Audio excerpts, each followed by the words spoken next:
guest is author Pam Farley and will answer your garden questions. That's all this Saturday morning from 7 to 8 a.m. right here on AM 950. Tell a friend and let's grow together.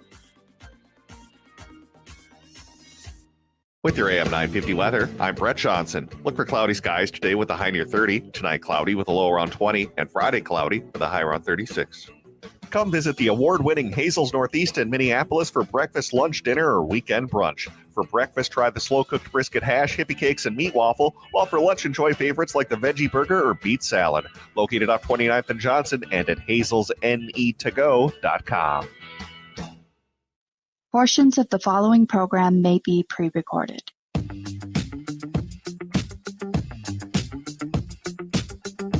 AM 950, the progressive voice of Minnesota, the Matt McNeil Show for your Thursday. Matt and Patrick here. 952-946-6205. 952-946-6205 is the phone number. We got. I hope you're gotten out a little bit today. It's actually turned into a lovely day here. I thought it was supposed to be. Wasn't it supposed to be a cold day today? That's what I thought, but yeah, it was a nice day today. Nice out there. Patrick, how are we doing? Okay. Yeah, I'm doing fine. Although I'll keep the mic to a minimum because if you listen to me breathe, it's probably going to sound like Darth Vader today. It's all right. We're used to you breathing heavy into the microphone during the show. It's all right there, Patrick. You got, did I give, my kids gave this to me. My kids and my wife gave me this little bit of, well, it's allergies. It's basically, I kind of just rolled through them. I hope it was just allergies. I haven't given you anything. Do you have allergy problems? I don't know if it's allergies or, just sneezing, and I kind of woke up with a stuffy sinus, but now I feel better, and, it's whatever. Here's the way I can tell. I know it's allergies. I can take a Claritin, and it kind of cleans things right up. Right now, I'm pretty amazed. I still am amazed by Claritin.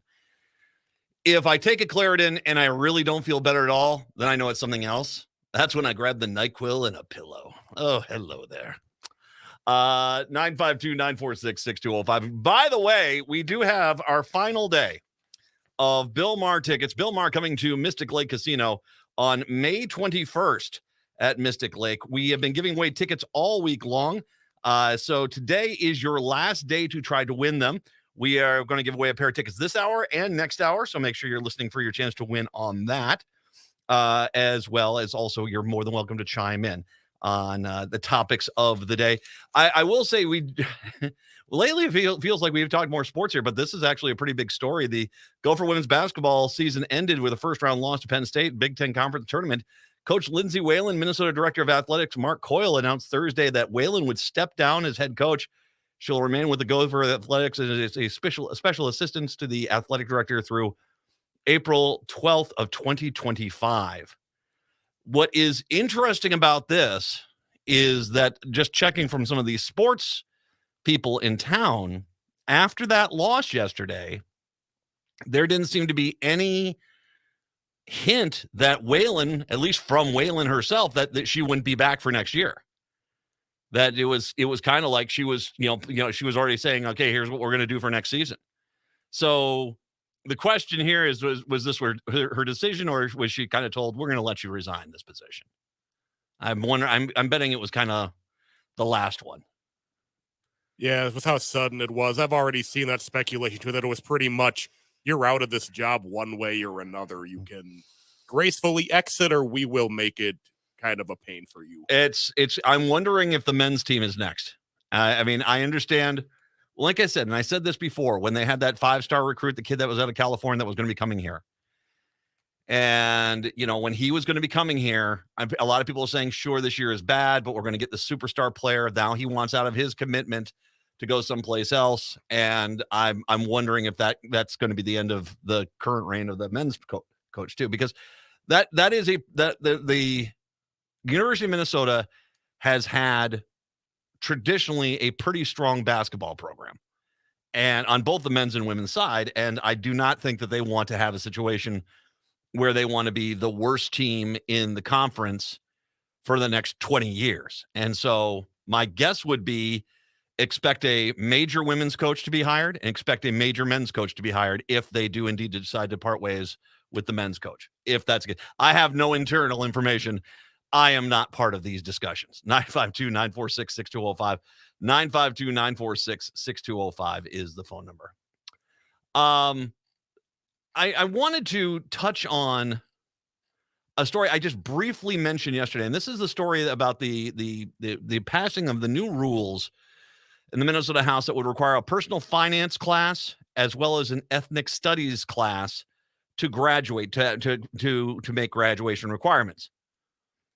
Now, the Minnesota House lawmakers advanced a bill. This was on Tuesday. It hasn't, I don't think it's come to a floor vote yet, and it's not really clear if it's going to, because there is a question of whether or not this is something that it's got the support for this. Now, it does sound like the personal finance course is a definite. I mean, as a matter of fact, I think it was unanimous support for that.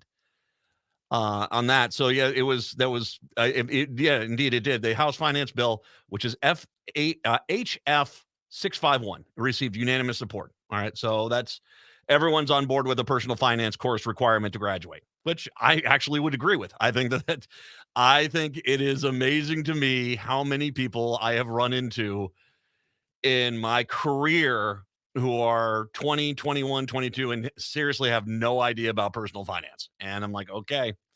So I think that's a good thing. The ethnic studies class is a different case. That was on a party line vote that it moved forward. Now, the point I made yesterday, although Republicans said they want schools to celebrate diversity, have I got some Republicans you need to talk to? But that aside, they question why the state needs to mandate teaching ethnic studies in schools, calling it a burden on schools. And the point I made yesterday was the funny side of that story is you guys are all the ones that are trying to tell parents that you should kick open the door of your kid's classroom and start screaming at decibels in the range of an airplane motor to basically tell your teacher what they can and cannot do. So when you say you don't want to add an extra burden onto schools, you're the same people. Well, first of all, unfunded mandates. How many unfunded mandates have Republicans passed in education? Holy God. Stop right there. You don't want to put a burden on school, then why don't you go back and find finances for all the unfunded mandates you plopped on those schools, okay? But then on top of that, the same group of people that want basically 20 parents to kick open the door and dictate how a first grade teacher teaches their classroom is now suddenly worried about the burden on the schools. Yeah, I'm not buying it. Basically, it's a way they're trying to shut down we don't want this. The Minnesota Department of Education is in the process of adding ethics studies to Minnesota's social studies standards, which has stirred controversy in recent years. Those students do not need to meet those standards to graduate. State standards include financial literacy and economics and social economic requirements, but the standards do not require standalone courses. By the way, can I just also make a mention here? I have sat down with all three of my kids and talked about money and talked about, how all this works and, credit cards and stuff like this. If you've not done that, take some time, because you don't want, oh God, I remember when I was at Iowa State, I was down at KASI, KCCQ down in Ames, Des Moines, and we were the flagship for the Cyclones. And so we do stuff on the campus all the time. And this is back in 97, 98, 99. And we'd go over to like the student union and stuff like this. And there would be like, you're 18 years old. You've never had a job in your life. You have no credit history. Well, we'll give you $35,000 on a credit card right now. And with 29.6% interest. And you're like, oh my God. And it didn't take a rocket scientist to figure out you'll never pay off that credit card debt unless you basically get a windfall and can write out a full check. You're never going to pay off that credit card. And what would happen is these kids would get this, and all of a sudden the lure of, I want to go on a spring break and stuff. I want to party. I want to have some fun. And you are having 20, 21-year-old kids not only graduating with an incredible amount of college debt, but these massive credit card bills too, which would make me as a grown adult with 3 kids kind of blush like, wow, yeah, a lot there on the credit cards. And they've changed that. They've actually changed those laws. I mean, I remember when they started doing that in like 2002, 2003, they realized creating an incredibly indebted class of students, was not a good idea. So they basically went to clear that up. But I think that if you've not sat down and talked to your kids about financial, finances and stuff like that, basic economics, do so, because I think it is such an important thing. And I think it's a good thing that this is a bipartisan thing. It sounds like, that one will go through, which is, I'm glad to see that. The chief author of the bill is Representative Samantha Sensor-Murrah, DFL from Minneapolis. And the graduation requirement adds an extra layer of accountability. She's spoken with MDE officials, Minnesota Department of Education officials, and the agency is against adding the graduation requirement, which would bring up an interesting point. Would this be the first time we would see a conflict between the DFL governor and the DFL House and possibly the DFL Senate? My guess is the House might pass this bill. I've got some serious doubts if it would get past the Senate, but if it did, since the Minnesota Department of Education, which is under the purview of the governor's office, would that be basically one of those things where they would veto that? That would be interesting to see. Studies show ethnic studies increase academic engagement among students of color and low-income students. 9 states already passed legislation making ethnic studies in K-12 schools mandatory there. When I don't see myself reflected and when I don't see my experience reflected, I started to lose a lot of faith and trust in the school system. Sensor-Murrah said, students are saying, if there is nothing that I'm learning in this building that's connected to my outside life, what does this place have to teach me? Which is it's so funny because when you think about it, we've talked a lot, especially with Harding, about this, the broken system that it was, and that, it definitely needed to be fixed. Although in the case of Harding, you don't need to go from, having a system that's just clearly geared against the minority population to a system that holds no one accountable ever for anything, because that ends up having, more chaos, if anything else. But, this is an important thing. I want you to think about, if you're a white person right now, I want you to think about the education that you got as a kid. And then think about what your perspective would be if you were Black, Native American, Hispanic, Asian. Would you feel as if any of that really related to you?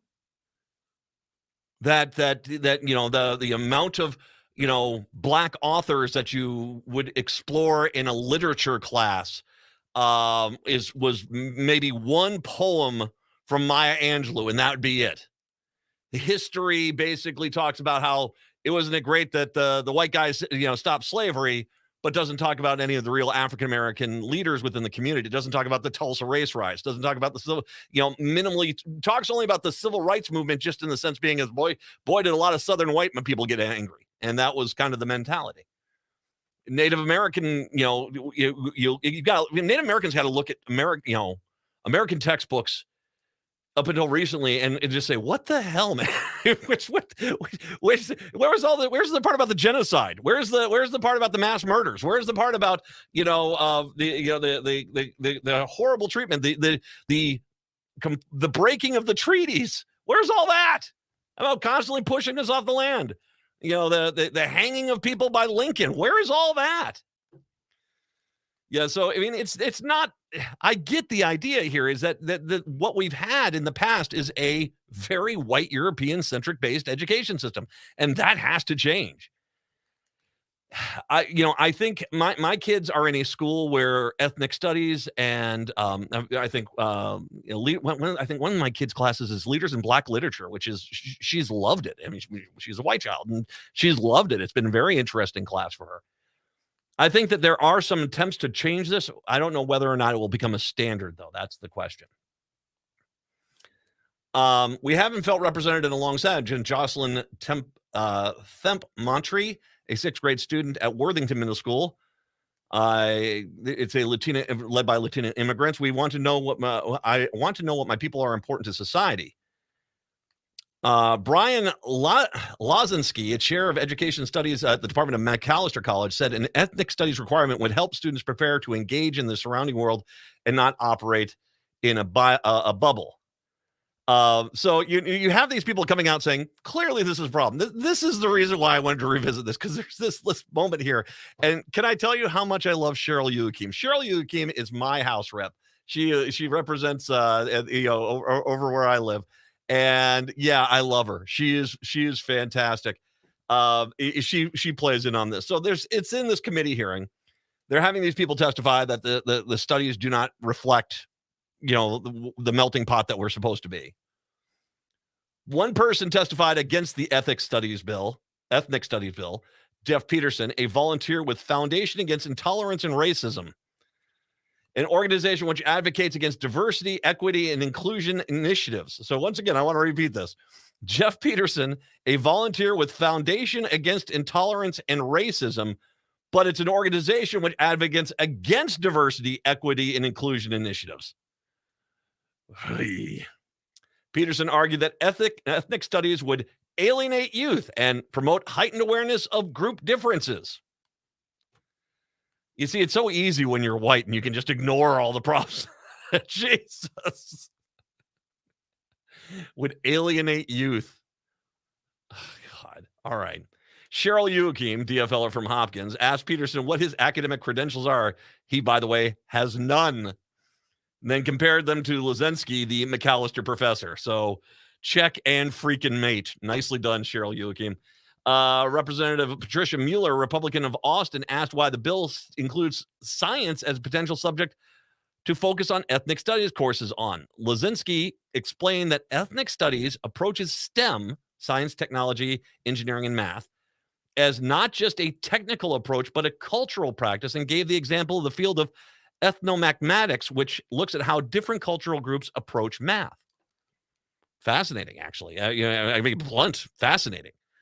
I think there is going to be too many DFLers in the Senate from outstate that would be too concerned about this. Not because this bill's got necessarily anything wrong, because frankly, I'm on board with it. I would love to have a little bit more of an explanation from the Minnesota Department of Education why they're against this bill, creating this standard. I'm for it.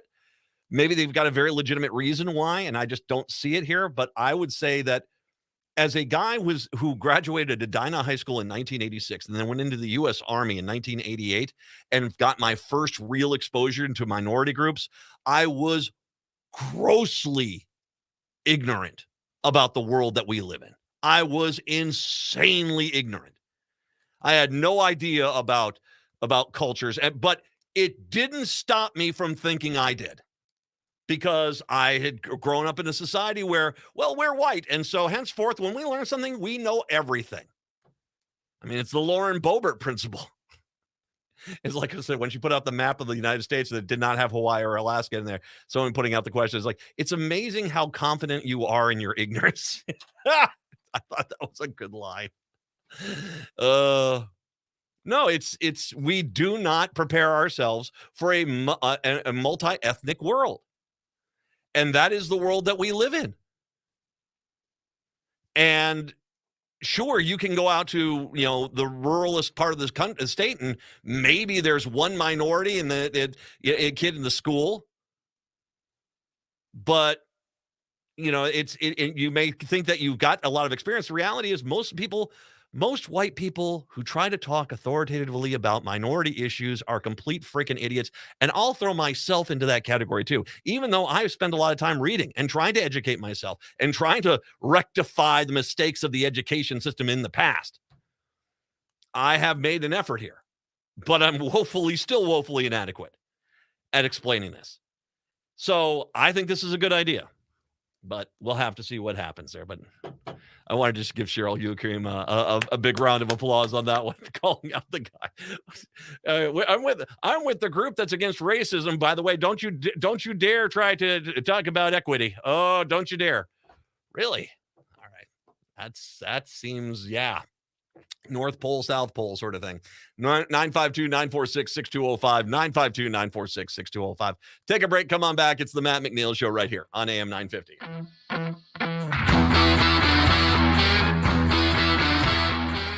Would you let animals pick your insurance? Do you really need to experience mayhem to get the best rates? Or how about a celebrity quarterback or fake university saving you money?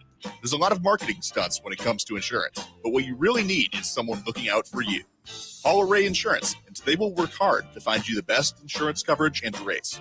So avoid gimmicks and call Cheryl at Array, 763-504-3067, or arrayinsurance.com. Array Insurance, working hard for you. Hey, it's Tom letting you know that affordable energy storage has arrived with a solar battery from All Energy Solar. A solar battery works by storing excess electricity generated by your solar panels. You can then use that energy later. That means you won't have to use fossil fuel energy during evenings, cloudy days, or even power outages. All Energy Solar offers both customized residential and commercial solar battery storage solutions that enable you to capture the free, abundant power of the sun. Installing residential or commercial solar batteries from All Energy Solar is easy. They'll take care of everything from system design and permitting to installation, financing, and customer service.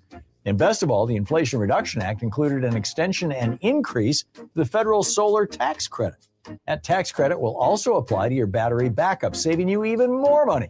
So store your solar energy and cut out the fossil fuel companies with All Energy Solar. Call 800-620-3370 or visit allenergysolar.com. Replacing your appliances can be daunting. Unstaffed superstores, confusing product reviews, and higher prices. It feels like the cards are stacked against you. But at Warner Stellian, the only thing we stack are the savings.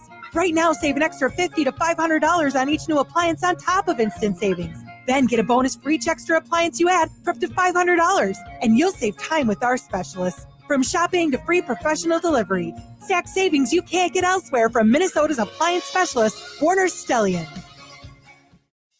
Hey, Twin Cities, Latunji with Latunji's Palette Bakery and Cafe, located at 1400 Park Avenue South in the Elliott Park community. We invite you to discover the best peach cobbler, coffee, soups, salads, and sandwiches in the Twin Cities. And also, you can find my delectable treats at North Market Grocery Store, Annex Farmers Market, Plant-Based Pop-Up, Bobby and Steve's, Handsome Hog, and our website, latunjispalette.com. That's latunjispalette.com.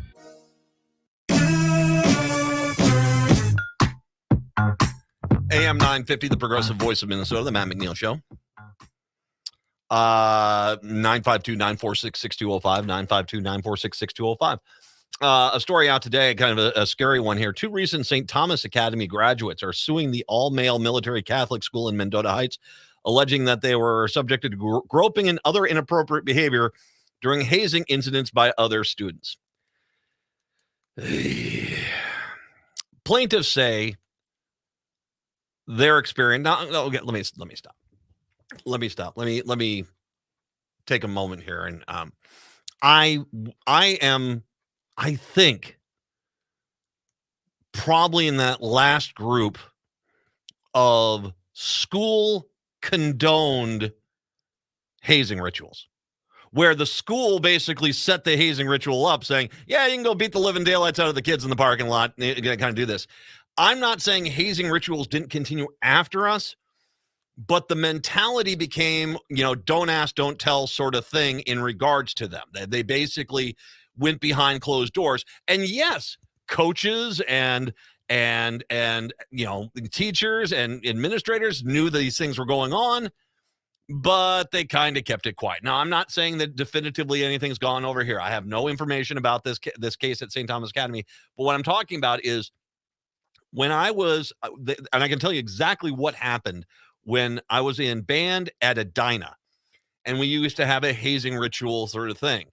I went through it in my sophomore year, which, by the way, was just delightful because when I was in Georgia for my freshman year, that high school had 4 years. So I had to go through the hazing rituals there. Then I came to Edina. We moved up to Edina, and I went to sophomore year there, and I had to go through the hazing rituals there again. So magic. So I think it was my junior year, one of the kids decided on the girls they were hazing, grab some used motor oil out of the back of their car and poured it over those kids' heads. And of course, obviously, now you've got a big problem because that's really dangerous. Used motor oil's got metal fragments and stuff like this. It got into one of the girls' eyes. Needless to say, someone went to the hospital. And I remember that there's not going to be this. We're not going to allow the upperclassmen to beat the living daylights and torture and torment the younger undergraduate students any longer. Aren't we benevolent? That was the end of it. That was, because, all it takes is one kid saying, okay, because this was, and if I remember correctly, it was on school property. And yeah, it was kind of a school sanctioned event. And so all of a sudden, you realize maybe just wait a minute here. The kids that are 2 years older than the other kids, maybe they're not mature enough to do something like this without jeopardizing the health and safety of the others. Well, quick calls from lawyers kind of ended stuff like that really fast. Now, once again, I'm not saying that hazing rituals didn't continue. As a matter of fact, we hear about these often. And the sick part about this is how often hazing rituals end up involving things such as the sexual groping, sexual violation sort of thing. And if you've ever read about this stuff, generally there are two things that I took away from when I've read about these things in the past. And one is that it was a way for certain organizations to allow the wealthiest kids, the kids from the wealthiest families, to exude power over everyone else. It was a way to declare there are the haves and the have-nots, even within a group of kids which might be relatively wealthy across the board, that sort of thing.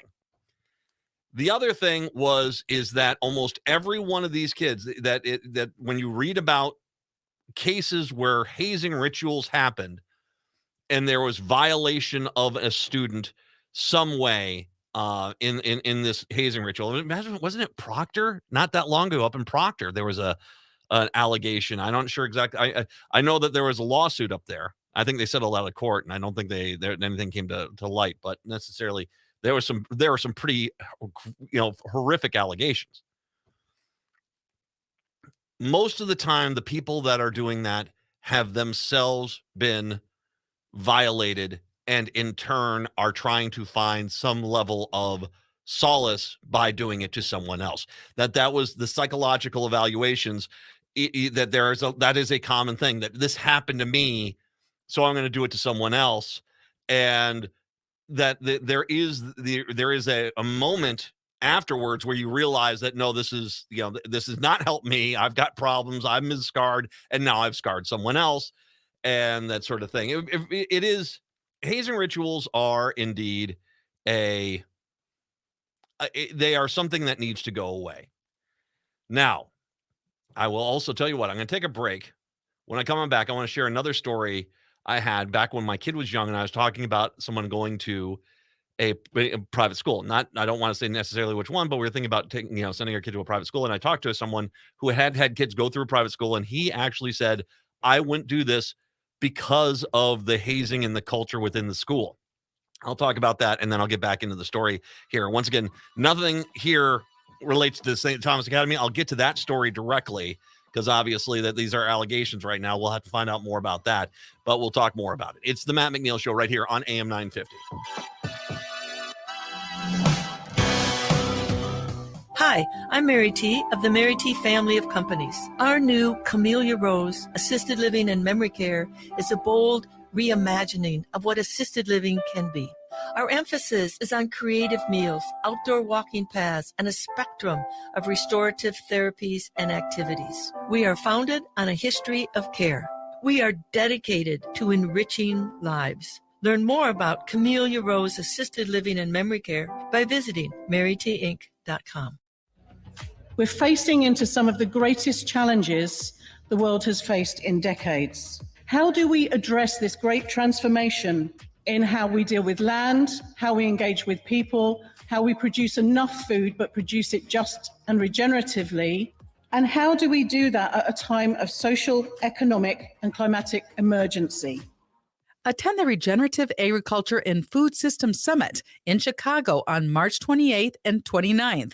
This summit brings together farmers, food and beverage brands, and stakeholders with one unified mission: to accelerate the transition to regenerative agriculture. Together, we can build a more abundant and resilient food system for generations to come. For more information, go to Regenerative Agriculture Summit USA. Enter the code FoodFreedom10 for a 10% discount. That's 10% off with Food Freedom 10.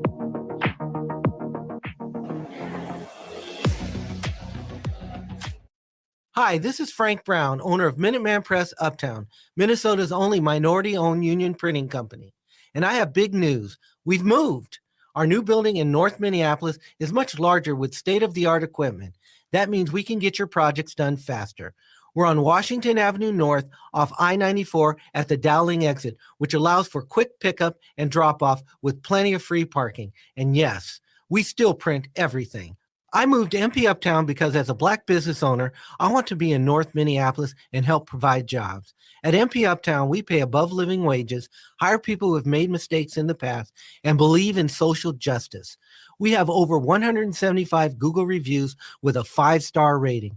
Let us handle your next print project because when you support our business, you support the community. Call 612-870-0777 or visit mpuptown.com. That's mpuptown.com. We print everything. With your AM 950 weather, I'm Brett Johnson. Look for cloudy skies today with a high near 30, tonight cloudy with a low around 20, and Friday cloudy with a high around 36. Come visit the award-winning Hazel's Northeast in Minneapolis for breakfast, lunch, dinner, or weekend brunch. For breakfast, try the slow-cooked brisket hash, hippie cakes, and meat waffle, while for lunch, enjoy favorites like the veggie burger or beet salad. Located off 29th and Johnson and at hazelsnetogo.com.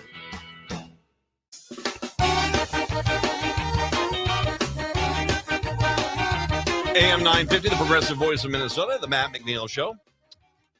Hey, our friend Bill Maher is going to be coming to Mystic Lake Casino on May 21st. We have been giving away tickets all this week. Today is your last day to win tickets. I got a pair this hour. I got a pair next hour. Let's go with caller number 9. Caller number 9 right now. You'll win yourself a pair of tickets to go see Bill Maher at Mystic Lake on May 21st. Good luck. 952-946-6205. 952-946-6205. So back when my oldest, who is my son, I think it was like 3 or so, I talked to a guy who had kids that had gone to private school. And as a matter of fact, his youngest had graduated a few years, beforehand. And so I talked to him about what he thought about private schools. And because we were, this is kind of, there's always been a choice. I don't believe it's necessarily the responsibility to force the school district to teach something I want to teach. If I wanted my kids taught something specific, I wanted to go to a specific school. And at that point, we were both still Catholic. We were thinking about a Catholic school experience. So we were starting to ask around about it. Now, I'm not going to say which school we were looking at, but that was kind of the motivation. He said to us that he wouldn't recommend it. I said, "Oh, was it not good academically?" He goes, "Oh no, it was excellent academically. It's just he found out 2 years after his youngest son had graduated that his youngest son had actually been hazed horrifically while he was at the school. And it was nonstop basically the entire time he was there. And it left him with some emotional scars. And I'm not going to go into necessarily the details of that. But I was like, really? And he said that, yep. And he talked to other people that it was fairly rampant, that this was something that was somewhat common that you had. And so, yeah, it's one of the reasons why I kind of shied away from that private school experience, is because it sounded kind of like that there was, hazing that was going on, specifically in the high school and the higher schools, the higher grades. And so, it's kind of one of those things where, like I said, I was in school when it was out in front and out in public, and no one really cared about it until people started getting hurt, and then they said it can't be out in public anymore. And then now it's still there. It's just kind of behind the scenes. And so, I mean, is it surprising me that there's a school district that has a hazing problem? Not at all. We hear these stories all the time. But, and I'm not saying that there is merit necessarily to the lawsuits against St. Thomas Academy, but to hear this story, this is not necessarily a new story. This is one of those things this is something that it's a recurring story that comes up, whether or not the allegations have some validity. We do have our winner. Patrick, who is our winner this time around? Mike from St. Paul, you are headed to see Bill Maher on May 21st. Congratulations. Hey, nice for me to have a winner over from SP. Nicely done. Mike, congratulations to everybody. Just letting you know, in the next hour is our last pair of tickets to give away to Bill Maher. So if you want to try to win, get ready for that in the 4 o'clock hour. Let me go back once again to the St. Thomas Academy story. Now, once again, I want to be very clear. The stories I've just put forward are stories from my past, some comments that I had with a private conversation. I didn't mention the school that was about, nor am I saying that the people that are bringing the charges against the school have knowledge I am aware of. The school might be right. The parents might be right. I'm just reading the story. I want to be very clear here that, it's as everything goes, you're supposed to be innocent until proven guilty. So it's kind of one of those things where, this is going to get played out here. But considering we have stories of hazing rituals gone awry, would I be surprised? Not really. 2 recent St. Thomas Academy graduates are suing the all-male military Catholic school in Mendota Heights, alleging that they were subjected to groping and other inappropriate behavior during hazing incidents by other students. The plaintiffs say the experience is one example of the alleged frat-like culture at the school. The lawsuit also alleges that the school did not follow up properly after reports that senior students asked the plaintiff students sexual questions in awkward interviews, in award interviews. Headmaster Kelby Woodard emailed the St. Thomas community Wednesday evening after inquiries from the Star Tribune regarding the lawsuit, saying the allegations were unfounded and without merit. The separate complaints filed by families in 2022 graduates Joe Kohler and Tucker Bacco both allege abuse during an interview process for the Cadet of the Quarter Award conducted by senior students without adult supervision in November of 2020 and January of 2021. According to the lawsuit, on several occasions, Kohler and Bacco were sitting in a conference room for the award interviews when a student hidden under the table grabbed their genitals and crotch area. Yikes. And once again, I would be remiss if I can just say this is a Catholic assigned school. Dear Lord.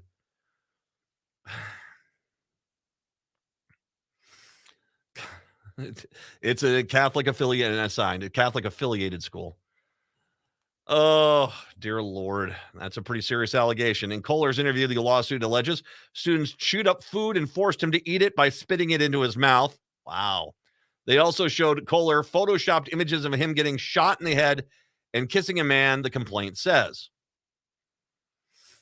Getting shot in the head? Wow.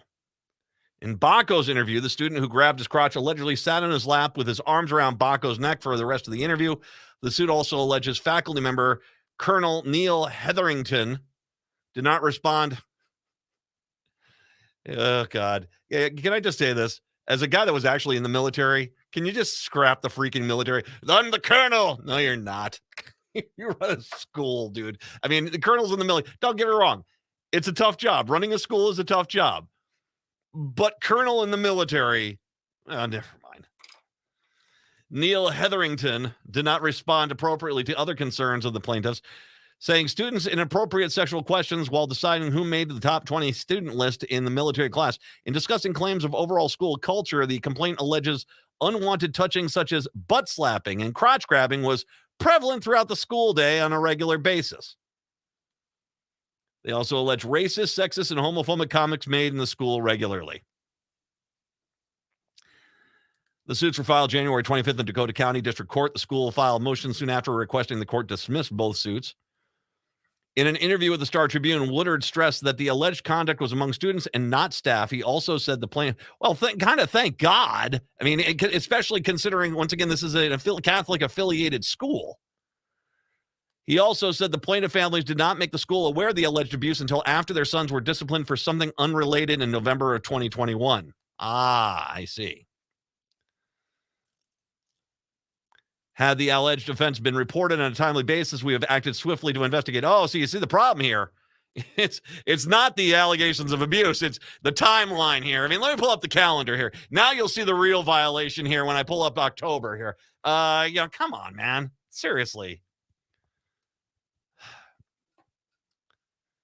If the offense had been reported on a timely basis, we would have acted swiftly to investigate and, if warranted, discipline the offending students. We take seriously all these allegations, of course, and do not condone behavior that has the potential to harm anyone physically or emotionally. After learning the allegations, the Board of Trustees conducted an investigation, which included reviewing the culture of St. Thomas, Woodward said. In a confidential interviews with the families of the two boys, Woodward alleges they chose not to divulge certain details, such as who the responsible students were. Unfortunately, these families chose not to provide these details. They were interviewed, but did not provide the details, saying it didn't matter because the students had already graduated. He said, well, you're going to have to review who the students are who did this in court. You do know that. I mean, you're going to have to say their names. I mean, because if you're planning on going to court, you're going to have to plan on saying who exactly did this to you. And frankly, can I just make this point? If this was 2 years ago, these are people who are in college right now. I think it would be important if this really did happen, if you are making these allegations and you're saying this really did happen, well, can you guarantee that that person's not doing the same thing in a college environment somewhere? So I think if this is legit, you should be bringing forward the names. Joni Tome, our attorney for the plaintiff, said the families felt stonewalled by the school's response to their allegation and that students will always carry the emotional harm from their experience because of it. These students had experiences that took place during important years of our lives. High school is hopefully the time people look back on with reminiscent joy. These kids are coming away with having been through some humiliation and just general disappointment with not being heard or being respected about the things that they would report. The lawsuit also alleges that from freshman year to other students discourage snitching if someone is made fun of and are instead encouraged to speak peer-to-peer. So don't, yeah. It's the old snitches get stitches kind of thing. Well, I'm not saying that that's what they're saying, but they're basically saying don't report it.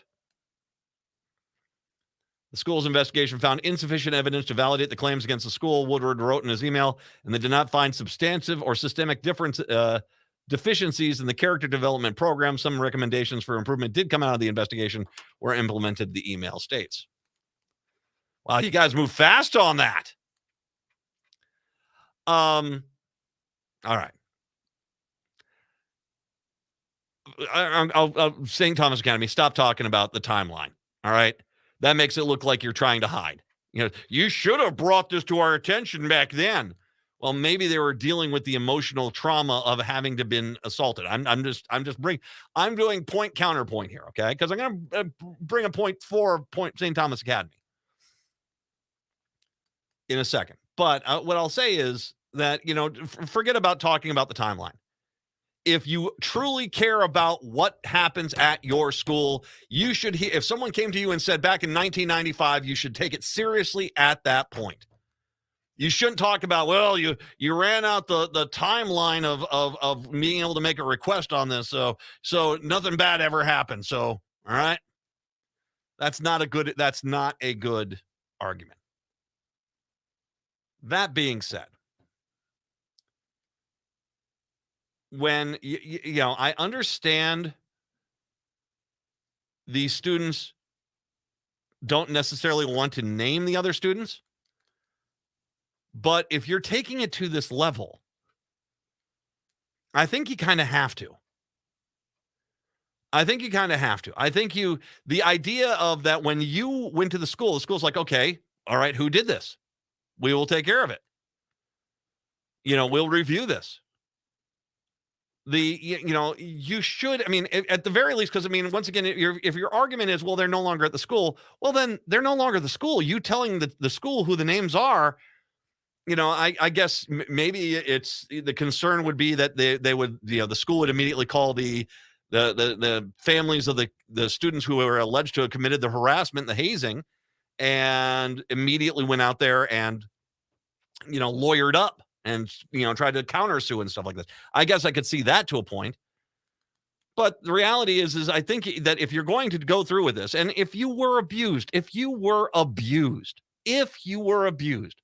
100% stand up for yourself. That is, I'll be by anyone that's ever been abused, by all means, stand up for yourself, by all means. But you do know that at some point you're going to have to say names. You're going to have to say what happened here and who exactly did what. And I, understand it might ruin your 20-year reunion, but that's, if that's your concern, if you're concerned about how this is at this point, kind of, if I can say, the cat's out of the bag. You've got to have to put this forward and go with it. Follow through on it. And if I may, if this did happen and there are people who were violently assaulting, in some cases, sexually assaulting students who are currently in a college where they could be doing the same exact thing, then my God, you do need to tell us who these people are, because right now they could be continuing that level of behavior someplace else. Because abuse like this does happen, and it's not necessarily a hazing ritual or an award ceremony. It can just be some guy who basically follows someone around at a college campus. So if this is legit, if this did happen, then to a point, I hope you do come out with the names, because at that point, we have to be concerned, where are these people at now, and are they continuing the behavior that they imbued on you at their new school?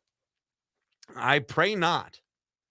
Once again, I think that the fact that they're not saying the names is a little bit, okay. The fact that St. Thomas Academy seems to be closing ranks, quite literally, is another thing. I don't know what's happened here. All I do know is that now that this is out in the air, I guarantee you, I guarantee you that there is going to be a lot of talk going on behind the scenes to either say something or not say something. Depending on what scenario you're on. And it's going to be interesting to see how this case plays out. But, the fact that we still, once again, when I had my hazing rituals happen at Edina back in the 1980s, that was for the freaking mid-1980s. That's, God, it's almost 40 years ago. Almost 40 freaking years ago. The fact that we still have some places, and I'm not saying the St. Thomas Academy is guilty yet. I mean, there's going to be a trial here. There's going to be some discussion here. They have their right to defend themselves, and they should. But the fact that we've talked about was Proctor had it. I mean, other schools have been allegations. The fact that this stuff still goes on is really disgusting. And it should be eliminated. 952-946-6205. 952-946-6205. We'll take a break. Come on back. It's the Matt McNeil Show right here on AM 950.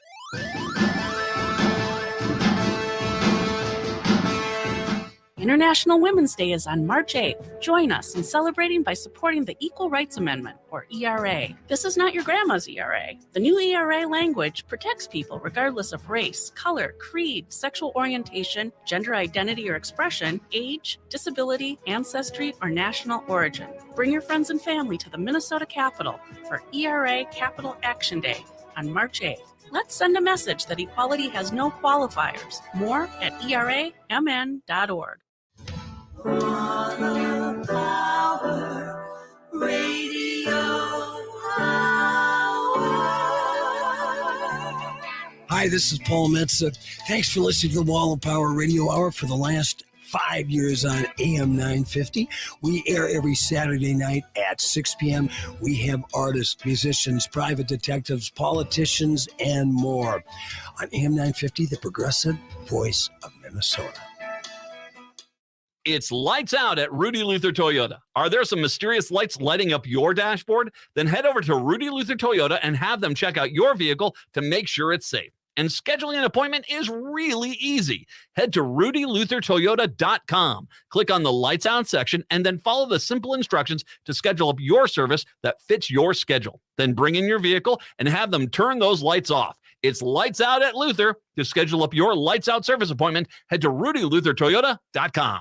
This is Ross Stadheim, partner at MJSB Employment Justice. At our firm, we specialize in cases where our clients tried to do the right thing by reporting illegal or unethical conduct and were demoted or fired. There are laws in place that protect people like you who tried to do the right thing by reporting a problem but were retaliated against. At MJSB Employment Justice, we are fearless advocates who will protect your rights and obtain justice, whether it be a Fortune 500 company or something smaller. Be heard. You deserve better. Contact us today at mjsbjustice.com.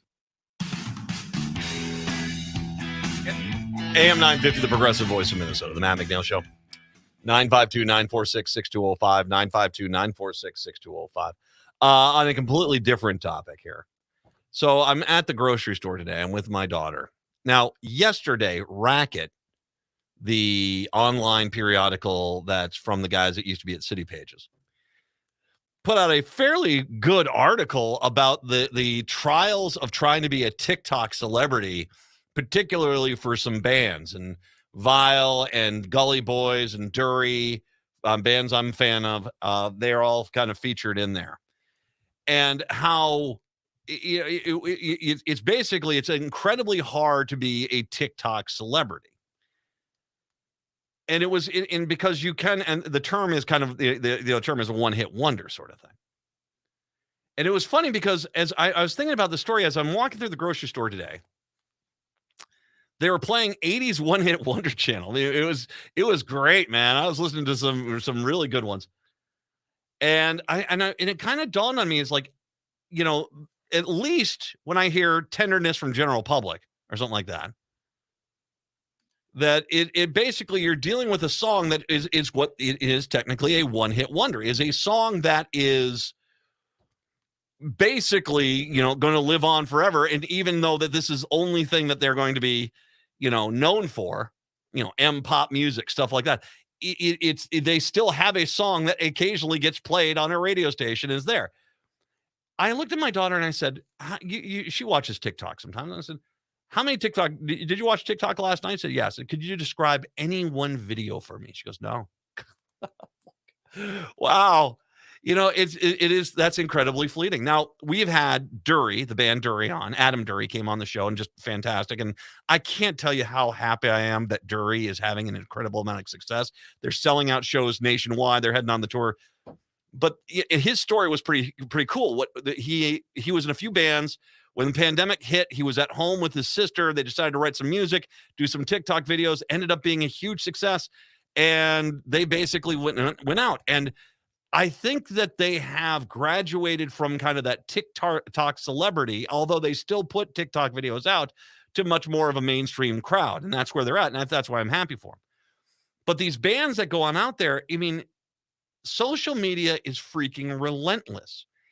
And it's hard to look at some of these people that are out there that are these TikTok and Instagram celebrities.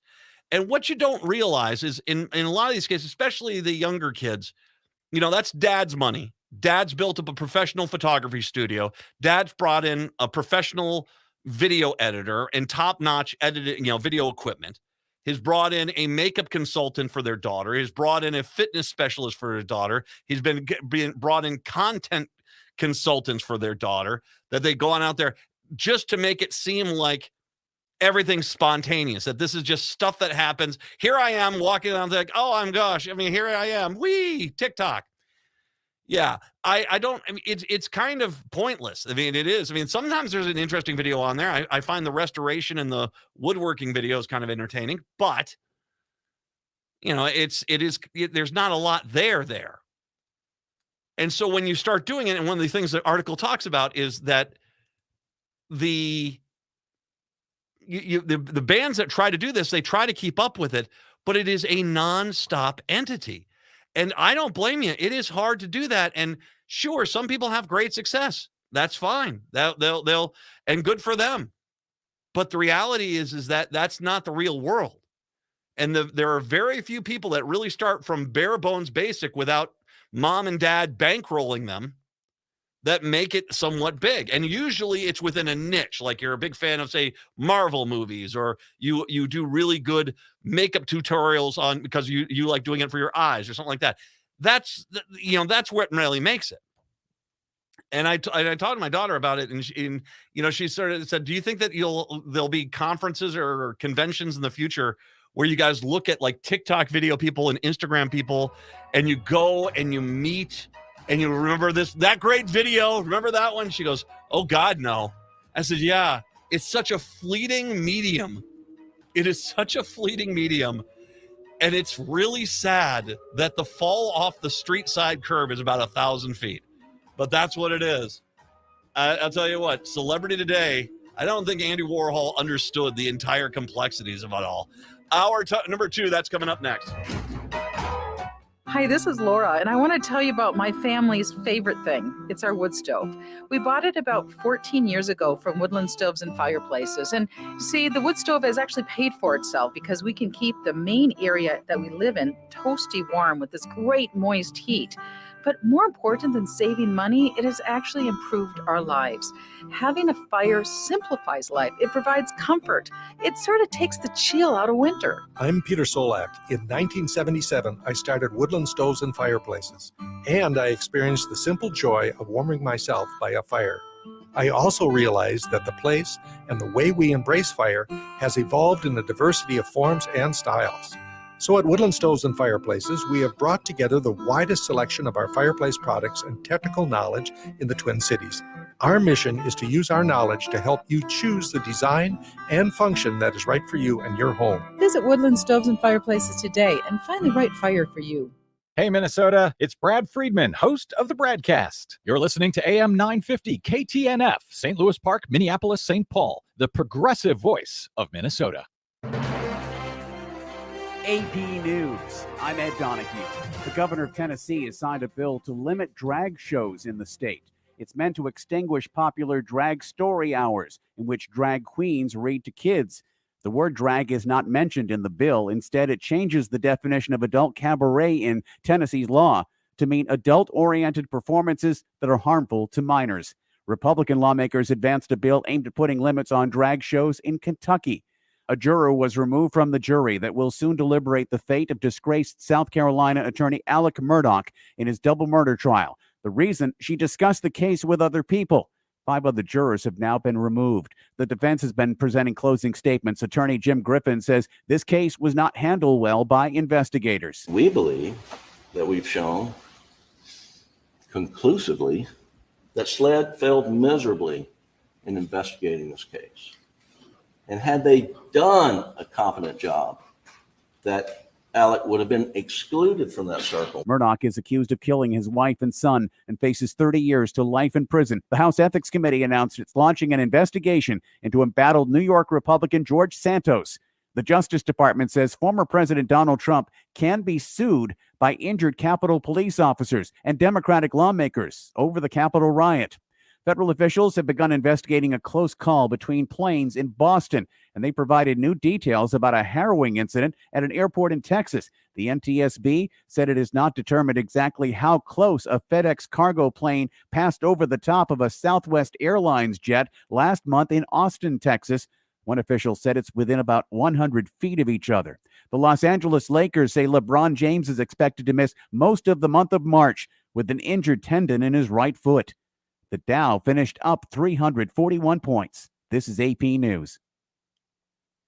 If your family depends on your income and something happened to you, what would happen to them? You need life insurance, and SelectQuote can help you get it at a price you can afford. SelectQuote found Jacob, 40, who's in excellent health, a 10-year, $500,000 policy for only $19 a month. Not in perfect health? Don't worry. SelectQuote found Tanya, 40, who has type 2 diabetes, a 10-year, $500,000 policy for only $32 a month. We shop companies like Protective, Prudential, American General, and others to find you the company with the best rates.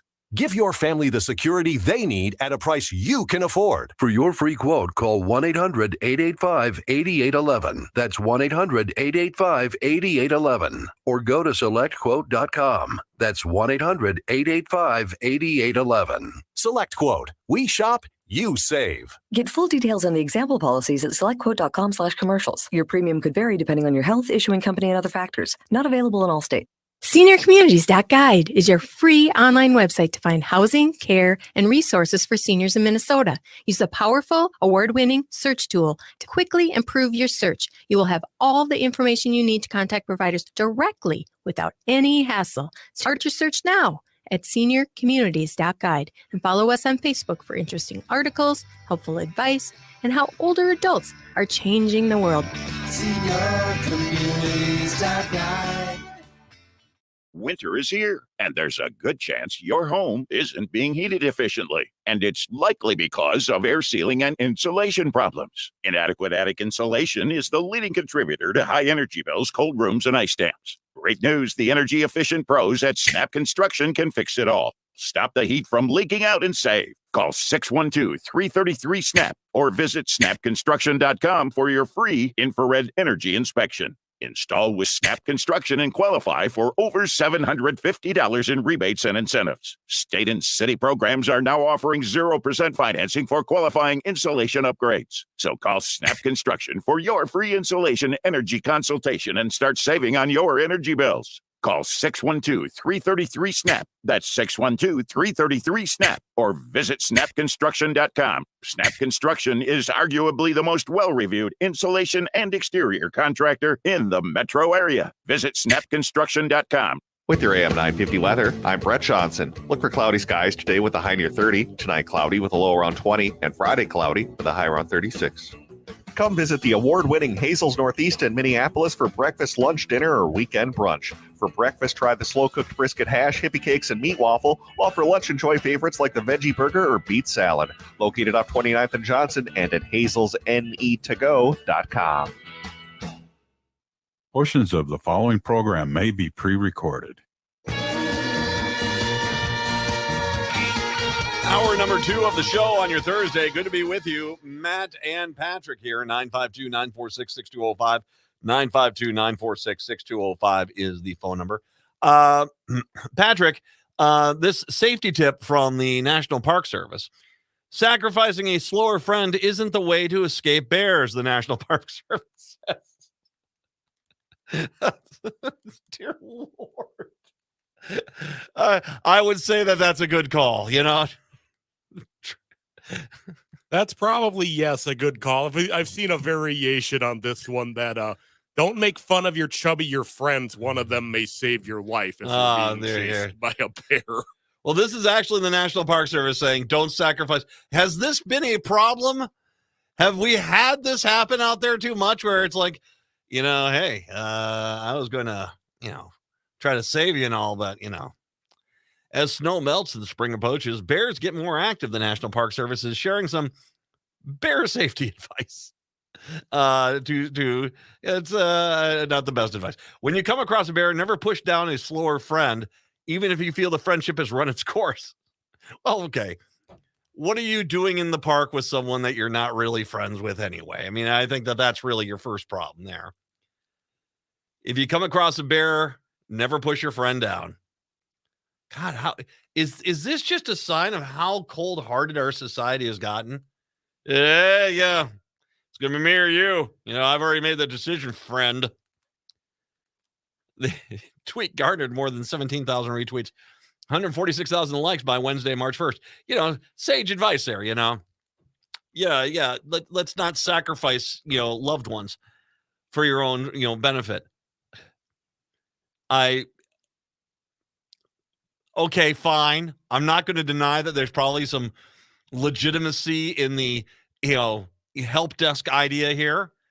But really, I guess that's the question is, how often is this happening? How often is it's a track meet, the bear's on your tail, and because black bears, unless there's cubs involved, they're not going to, is this about cocaine bear? Is this about cocaine bear? I'm sure it is.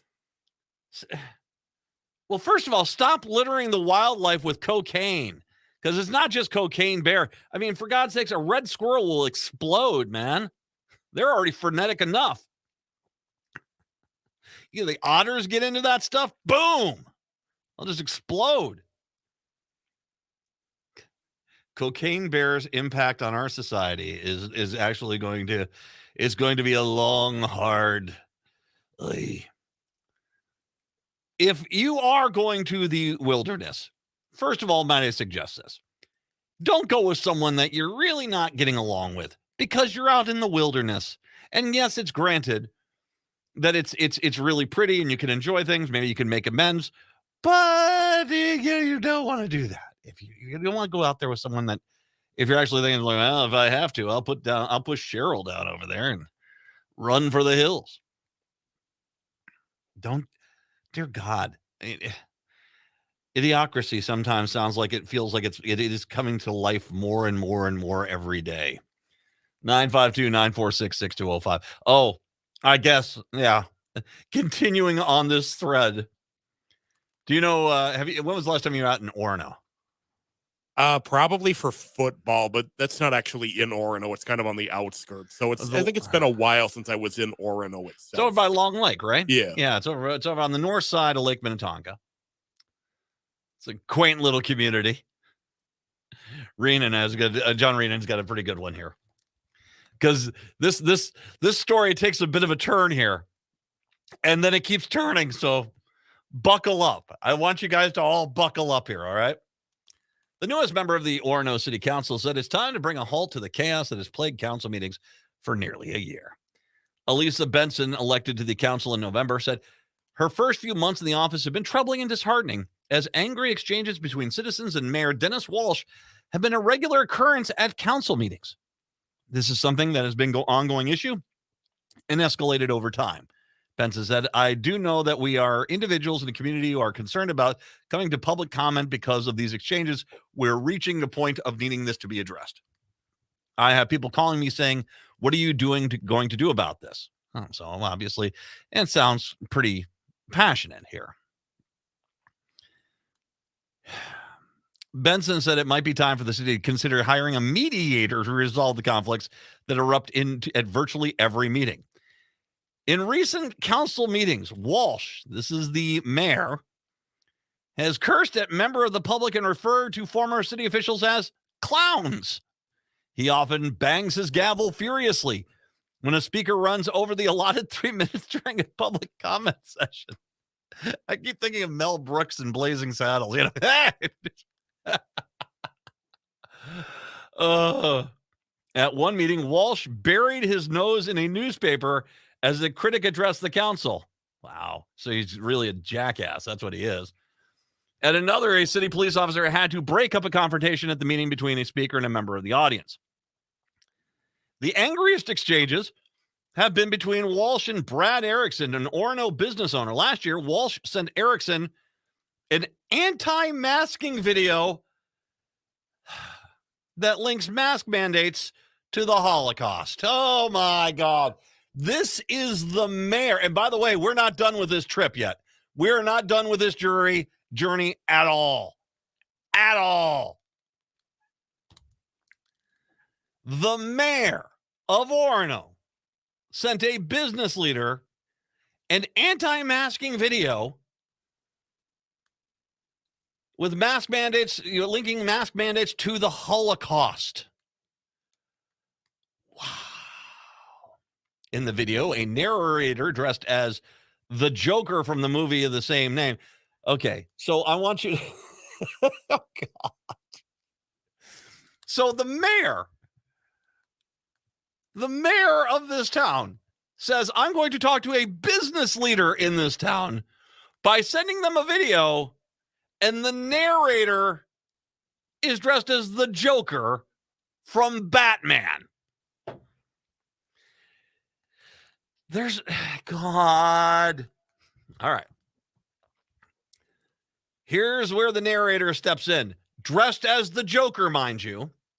6 million Jewish people were exterminated by Nazi Germany because 97% of the population cowered to populist control. Nobody wanted to think about it. It was easier just to ignore it, but that couldn't happen here in America, right? They got you without a thought, without a fight. Now, first of all, Mayor Jackass, Walsh, stop it. Stop it. Holy God, stop it. Stop doing what people have been trying to do in this country for a while, which is try to give provenance to their issue by attaching it to what happened to the Jews in Nazi Germany. This was not what happened to the Jews in Nazi Germany. They weren't being taken to concentration camps because they didn't want to wear a face mask during a pandemic.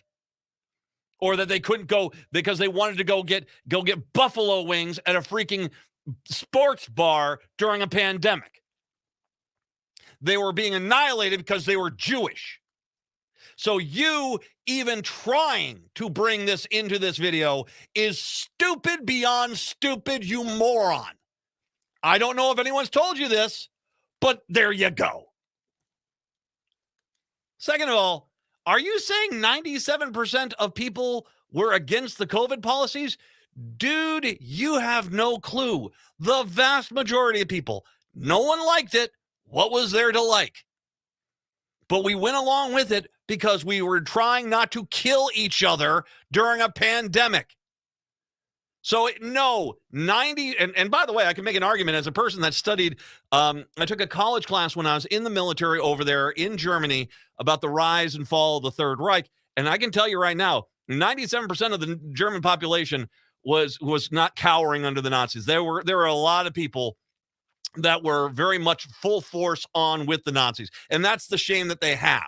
And this is why after the concentration camps fell, the generals demanded that you pull every single citizen out of these neighboring towns and march them past what had been going on so they could not deny it. And if you know anything about history, as a matter of fact, I just saw we talked about All Quiet on the Western Front, which is a movie about, it's a book and a movie about the Germany at the end of World War I. And if you read the history about what had happened there and how the consequences of Germany after World War I led to, this desire to get revenge and led to Hitler and the Nazis that led up to the, you need to understand they were on board with this. So this idea that, first of all, that the Germans, 97% of the Germans were against the Nazis. No, that's not true. After the war, maybe they said that, but no, if you can go back there in time, and most people were on board with that. Second of all, stop trying to act like that this is the same thing, because it's not even freaking close in any capacity. It's an insult to the Jewish faith that you're even bringing this in. And you are just a stupid moron. First of all, you're an idiot for sending as a mayor, you're an idiot for sending a business owner a informational video with the narrator as the freaking Joker, you idiot. Let alone trying to act as if this is some sort of equal comparison. No, dude, you're in the minority. Far fewer people are like you when it came to the pandemic. You still are trying to win a game you lost 3 years ago, and you're still sitting there, come on, we can still win it. No, you can't. You lose because you are stupid, and you keep putting forward stupid things. For God's sakes, one of the reasons why the Democrats are in charge of this state right now is because you had a governor candidate who is still saying that ventilators killed people, not COVID. And that had repercussions. Stop it. It doesn't give your freaking side any provenance because you're saying, if you don't agree with me, then it's just like Nazi Germany.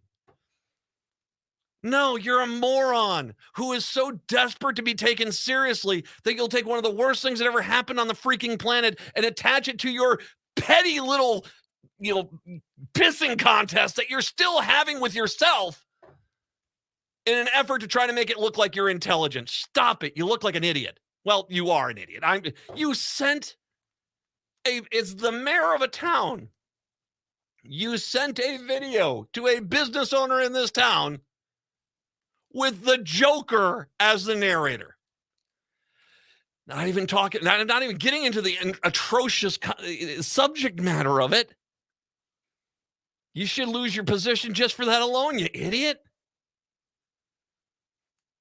The video, rightfully so, infuriated Erickson, whose father was born in the Netherlands under Nazi occupation during World War II. He called it anti-Semitic and began challenging Walsh during the public comment period at each meeting, seeking an apology. Walsh says the video isn't anti-Semitic and has not apologized. Asked for comment, he declined an interview, but sent a text saying the video is absolutely not anti-Semitic and absolutely does not minimize the Holocaust. False information. No.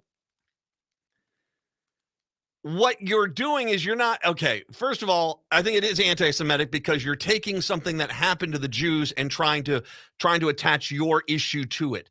So it's basically belittling what happened to the Jews for your minor issue, you clown car.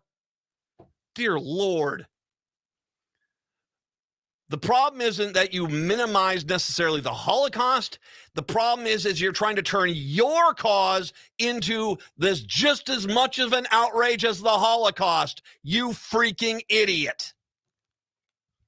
False information. No, it's not false information. You sent the video. This is the mayor of their town. What the hell, Orono? I get it. I know you guys want to run a little conservative up on that North Shore around Lake Minnetonka and stuff, but sweet Jesus, this is an embarrassment. This is an absolute embarrassment. And this entire notion that you, oh, and by the way, I'm still not done with this city council. I'm not even close to being done. Jeff is in Cambridge. Let's get Jeff in here before we go to break. Welcome in, Jeff. Yeah, what you're saying there about minimizing the Holocaust, to me, that's the scariest thing. Because those who forget history are doomed to repeat it. Yeah. And it is just scary that people are trying to compare their minor inconvenience to millions of people being killed. What he doesn't understand, and Jeff, would you agree with me on this? That what he doesn't understand is by taking his minimal issue and trying to give it the provenance of the Holocaust, what he's doing is minimizing and diminishing the true tragedy of the Holocaust. Exactly. That's my point. It's Absolutely. just horrible what these people are doing. Absolutely. Jeff, thank you very much. I appreciate the phone call. 952-946-6205. 952-946-6205. The only time I would say it's safe to send someone a story about the Holocaust is when you're talking about the Holocaust. Your video should not have the Joker or the Penguin or the Riddler or Two-Face or the Scarecrow or the Green Goblin narrating it. It should be a solemn piece talking about the true tragedy of what happened to the Jewish people in Europe. God, I just can see this. I want to compare my minimal problems to the Holocaust. What would be the parsley on the plate of this video? I've got it. Get me the Joker. Come on. Wow. And once again, I'm going to take a break. We're not done with the Orono City Council yet. It's there. 952-946-6205. 952-946-6205. It's the Matt McNeil Show right here on AM 950. Check out the award-winning Hazel's Northeast in Minneapolis on the corner of 29th and Johnson for a delicious meal any time of the day. Breakfast favorites include Jean's Mean Fried Egg Sandwich and the Drunken Banana French Toast. While for dinner, try selections like the fabulous Swedish meatballs or wild rice gumbo. Hazel's Northeast is located on the corner of 29th Avenue and Johnson Street, just a few minutes away from 35W. View Hazel's menu, make a reservation, or place a takeout order at hazelsnetogo.com. Do you believe in ghosts? Ever wondered if aliens from other planets visit the Earth? Have you ever thought about whether Bigfoot is real?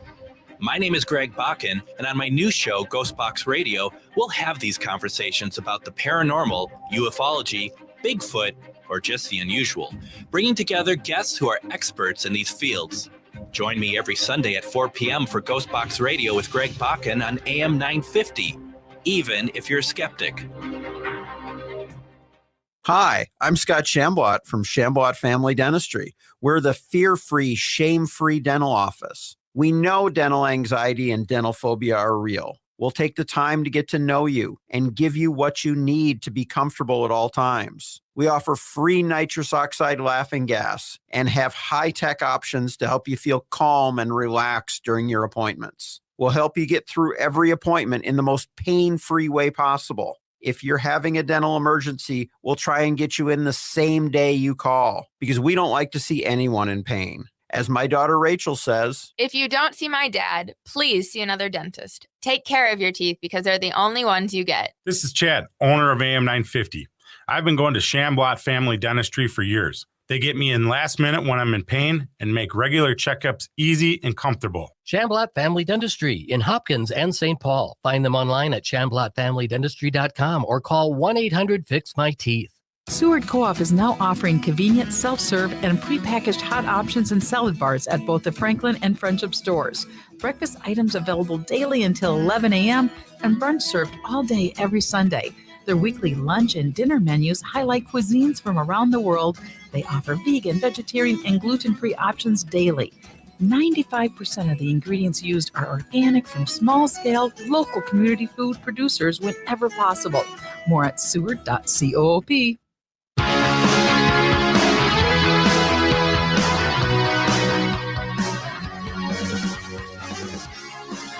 AM 950, the progressive voice of Minnesota. It's the Matt McNeil Show. All right, so the Orono City Council has a mayor who is sending out videos to business leaders with the Joker as a narrative, comparing anti-mask video that links mask mandates to the Holocaust. Wow, that's disturbing. But then comes this little gem. Council member is an election denier. Jesus.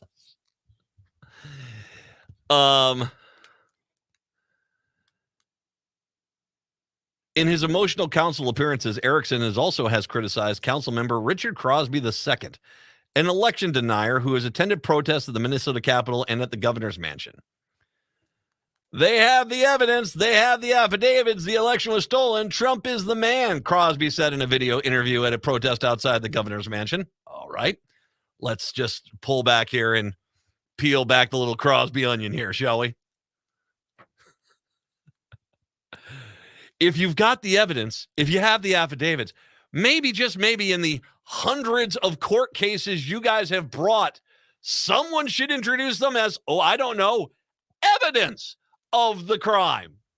Because every time you go into a courtroom, what you come out with is some guy going, we don't have any proof of it, but if you give us 3 months alone with the election equipment by ourselves with no one looking over our shoulder, we're sure we'll find something.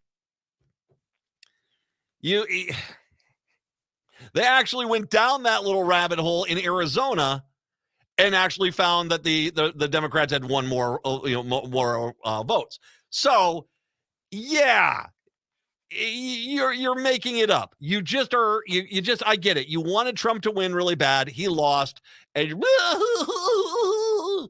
kind of create this whole narrative in your mind where the sky is pink, that sort of thing. But no, Trump lost. He lost fair and square. Have you paid attention, Crosby, to what's going on at Fox News, where they all knew that Trump was nuts about this? Yeah, I probably not. I'm not guessing Crosby is one of those people that's looking for multiple viewpoints on newscasts. I'm going to guess. I'm just taking a guess. On social media, Crosby has supported a fundraising effort for Corey Nielsen, a Minnesotan affiliated with the extremist group Proud Boys. Nielsen was stabbed during a fight in Washington, D.C. that began when Proud Boys and others attacked a black man who fought back with a knife. Nielsen was charged with assault. And Crosby is doing a fundraising effort for Nielsen. Now, here's where it gets a little bit tricky. Without offering any proof, Erickson has repeatedly accused Crosby in public meetings of being present at the U.S. Capitol for the riot of January 6th, when an armed mob tried to stop Congress from certifying Biden's election. Crosby did not respond to repeated phone calls and emails seeking comment. Now, was he at that? I mean, if Erickson is wrongly accusing him, he shouldn't be doing that. But was Crosby at the January 6th attempted overthrow of the government of the United States of America? I don't know. If I was in Orono, well, I mean, just think about your own town. I live in Hopkins. I would like to know if anyone on my city council was an anti-American insurgent trying to overthrow the government. That would, I believe, would be called a deal breaker when it comes to who gets my vote. A deal breaker. At the council most recent meetings on Monday this week, a citizen sat in the audience holding a sign reading, "Got Ethics." Crosby was present for the first portion of the meeting. The council took a 5-minute recess before public comments. When the meeting came back in session, Crosby was gone. He'd vanished. It's a familiar scenario at these council meetings.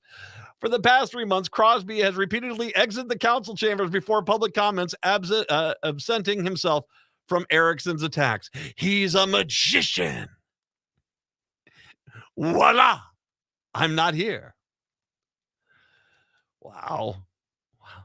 Orono's move to end a cooperative fire service agreement with neighboring Long Lake also has led to contentious exchanges. Last year, Walsh, the mayor, who sent out the Joker video comparing his petty little small issue to the Holocaust, referred to several former mayors of Orono and Long Lake as clowns after they questioned the fire department's situation, drawing a strong rebuke from Barbara Peterson, another former Orono mayor, who wasn't among those who had questioned the deal.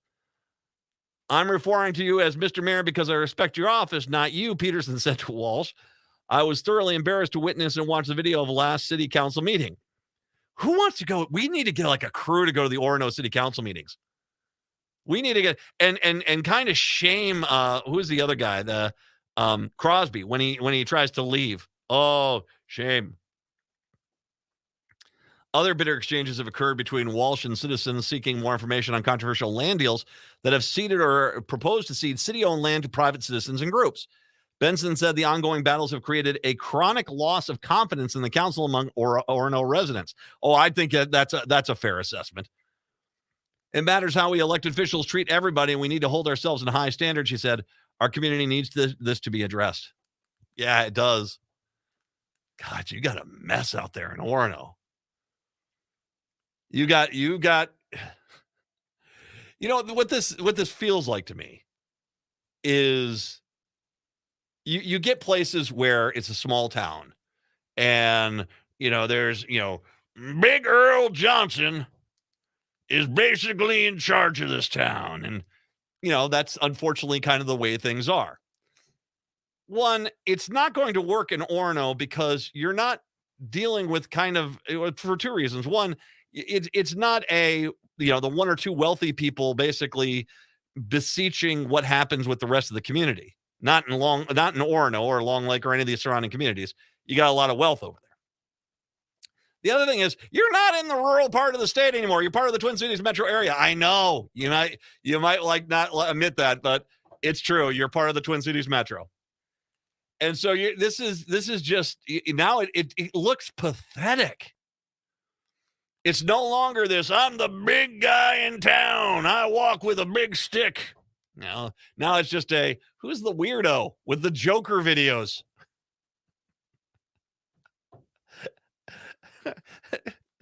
I think what I'm going to do, every time I want to request some time off here at the station, Patrick, I think I'm going to send a video with Spider-Man narrating my thing. Because I think nothing punctuates, maybe Scrooge McDuck, nothing punctuates a presentation like a comic book character, huh? God. I cannot wait. This, I have a feeling, is going to be the beginning of a recurring segment on this show. What the hell, Orono? Because I think we all can say, what the hell, Orono? 952-946-6205. 952-946-6205. We'll take a break. Come on back. It's the Matt McNeil Show right here on AM 950.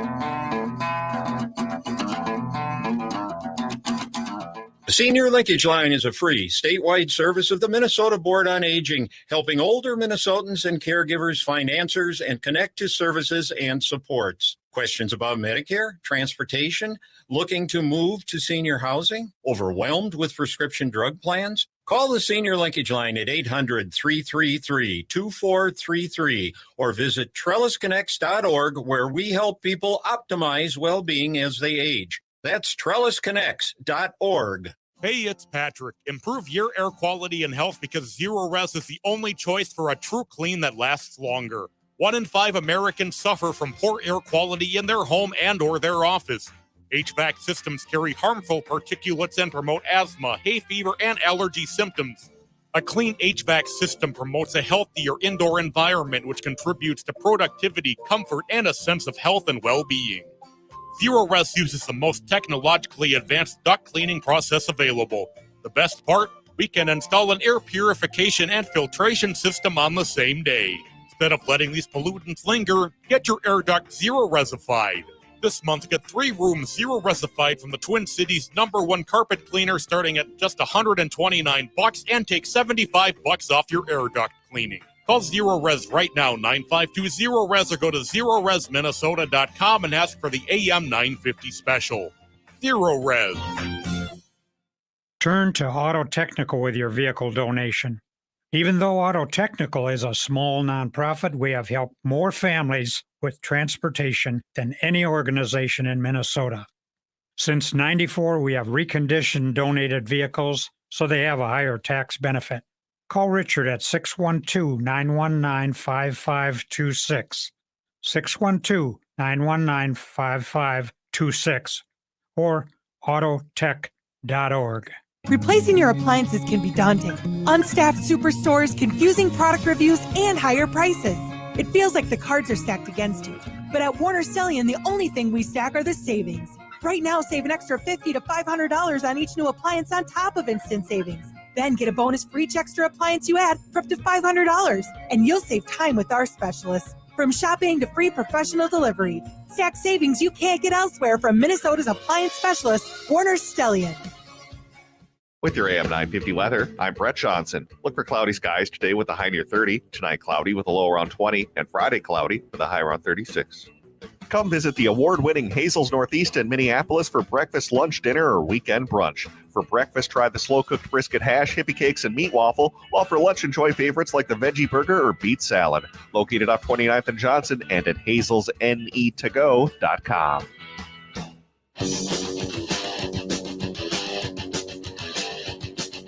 They can't make things worse for me.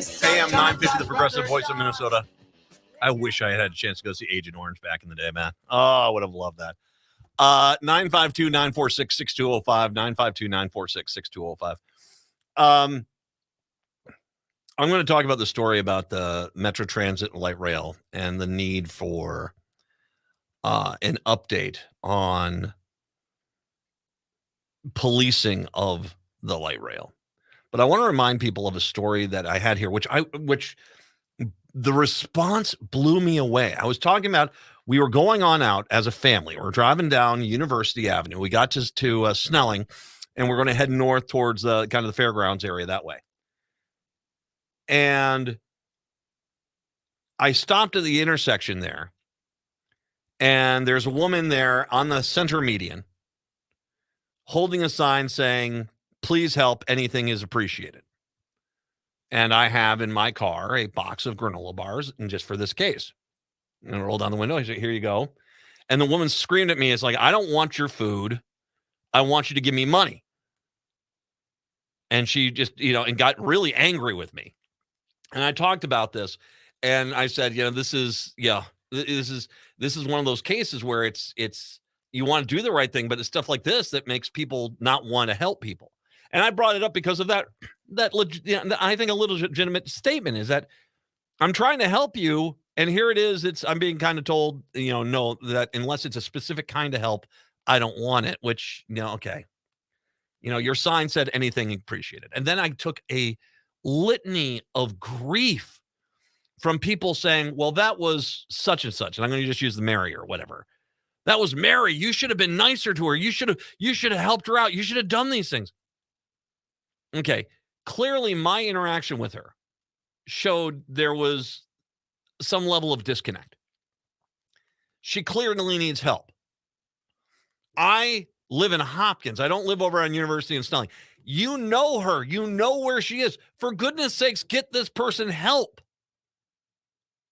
That is the important thing. Don't act as if I should just hand her the keys to the car. "Kids, get out. We're going to give her this car. That's just what we're supposed to do." No. I want to help you. I'm trying to give you food. You're asking for anything to need. But I got ripped apart. The problem is that there are a lot of people that see this stuff and they don't do what they need to do, which is try to get help for these people. Now, I don't necessarily believe we should just be grabbing people and chucking them into jail. I don't think that that's a good thing. And it becomes hard when you do have services. And this is something I have dealt with the VA and veterans, homeless veterans. There have been for years, and this is one of the reasons why I love Governor Walz. Governor Walz, and let's give credit around the board, the DFL, the Minnesota GOP. There was a real movement in the state. And by the way, this shows you that when we work freaking together, we can get some stuff done. There was a movement to say we're not taking care of our veterans. There are too many homeless vets in this state.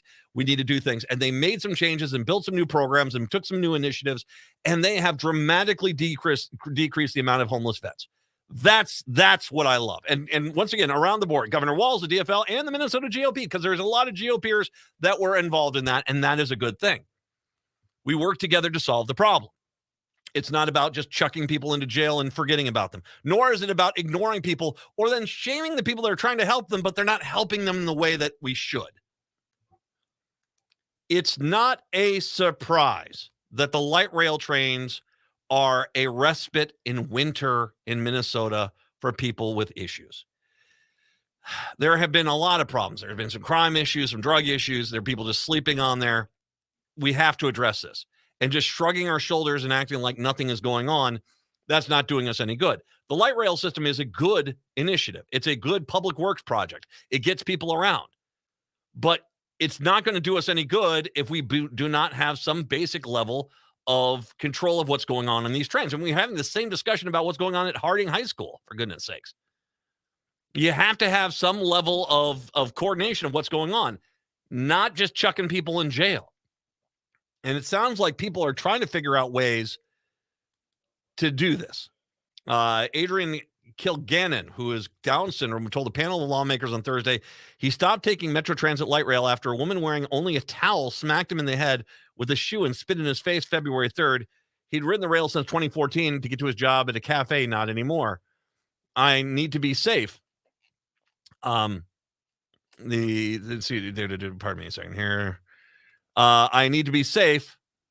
He told the House Transportation Committee Thursday during a hearing on Bill House File 2045, sponsored by Brad Tabke of Shakopee, and big fan of Tabke's, who would launch a 3-month intensive intervention program to reset the culture on the light rail. Then a project manager would set up a social service intervention teams that would work with police officers to start working the trains in April. The bill defines offenses that warrant ejections from transit and those that would draw a warning. Love this. Another planned bill would also put social workers, or what we now being dubbed ambassadors, on the trains to enforce rules and assist homeless people or people with mental health and addiction issues. Also, fantastic. Love that idea. Because I'm not denying that there are some people that do have mental health issues that need some help. And by getting people who are the experts in mental health, it's one thing for it's like, hey, here's a shelter that's down the street here. I'm going to give you a number here. You might want to give them a call, not knowing if it's there. You don't know. But having people that can say, you know what, let me make a call. Let me get someone over here to pick you up and get you over there. I think that that's a great idea. I think that's a fantastic idea. We've been struggling in the metro for some time with transit, Tabke said, noting the tragic beating of a transgender woman in the Minneapolis Lake Street light rail station on Monday. She was hospitalized and is currently in critical condition. Mitch Killian, vice president of governmental affairs at the Metropolitan Airports Commission, said the problems extend to the airport where the light rail connects two terminals. Killian said in the past 6 months, he's continuously fielded complaints about the light rail from flight attendants, concessionaires, airport workers, pilots, and passengers. It's affecting tourism, he said. International passengers, particularly Asians, like to take the light rail to the Mall of America during layovers, but often won't take it back after having bad experiences. Thousands of people fly to conventions in Minneapolis, and most take the light rail downtown, but often won't take it back. The airport now has to lock the parking garage bathrooms at night because people are using them as shelters. Flight displays are routinely vandalized. The open drug use is just incredible, Killian said. Even with cameras in the open, it's not our marijuana use, it's crack and things like that. Open pipe smoking right in the open next to our passengers is very regular occurrence for us. Met Council Chair Charles Zeal, who is reappointed by Governor Walz to positions he's held since 2019, told lawmakers that problems in the light rail rose to unacceptable levels during the pandemic. People have made bonfires inside bus shelters in downtown Minneapolis, he has said. The Met Council struggles to hire uniformed customer service officers to monitor the trains. The council budgeted for 171 officers. It has 107, so it's taking steps to contract with private security. Although significant policing presence helps with issues, we can't police our way to safety, Zeal said. Representative John Petersburg, Republican Waseca, pressed Zeal about why it was allowed to escalate to this level. And he said the Met Council has failed, so the legislature is trying to fix it for you. Zeal took responsibility, but the problem goes beyond transit. We're in the downstream symptom of what's happening in society. David Peterson, a Minneapolis man who takes the Green Line to work in St. Paul, said drug use is out of control with fentanyl wrappers littering trains. Some people, including high school students, have no other options than public transit, he noted. A rapid response that goes beyond law enforcement is needed, he said. Grace Besekli, a community organizer and student, said the transit system needs an ambassador program that treats people with compassion. Criminal penalties aren't the solution to transit issues. Behavior issues on trains are a reflection of our unsupported social system. Minnesota organizer Sean Lim said he's witnessed Met Transit officers mistreat people of color and homeless people and said people shouldn't be criminally punished for littering or smoking. The cost of the program could be better used to address the systemic issues spilling onto trains, Lim says. Okay. Should we, for smoking or littering, you would hope that someone would, if there was an officer there, they could say, could you please pick that up? I saw you put it on the ground. And they would do it. You would hope that they would, if there was someone smoking on the train, smoking a cigarette, let's just say smoking a cigarette, that the police would say, I'm sorry, you have to get off and smoke, in designated smoking area, then you can come back on the train. That's kind of the setup. The drug use is a completely different thing. And no, I do not think it does us any good to take people and just chuck them into a jail cell. But you can no longer do this. Do you want to leave? No. Okay, well, they don't want to leave.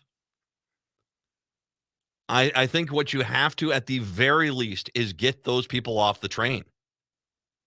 If they're smoking crack, if they're taking fentanyl, no, you gotta get the people off the train.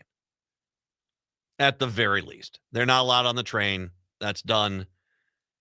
And if there isn't someone that can come pick them up, I guess then you say, we've got a shelter here that deals with people with drug issues and mental health issues. We want to send you there. We want you to go there. I think that at the end of the day, I think that's a good thing, but I think you have to have some end game here.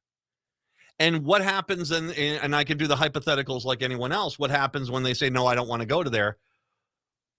Well, then do you kind of force them into a situation where the only option is to take them to jail? You don't have anyone that can come pick you up. You're not going to stop using drugs on the train. You don't want to go take advantage of the help that we offer. Well, what do you do with the person? You're not going to take them out to some field in freaking Blaine or Ham Lake and just drop them off and say, well, hopefully you'll sober up by the time you get back to the metro. No, you don't do that. So, and you can't just leave them there on the platform and think that somehow is going to clean up the bad behavior. So I can hope they can. The problem, and this is once again, and maybe they need to refer back to that veterans program that they worked with. They had a lot of success in talking people who generally did not want to go get help into getting help and putting out the support system that they needed to get that done. And so maybe, just maybe, that's the way to go with it, is to find some way to get this out there, because it doesn't do us any good to spend all this money on a light rail system and make it to where no one wants to ride on it.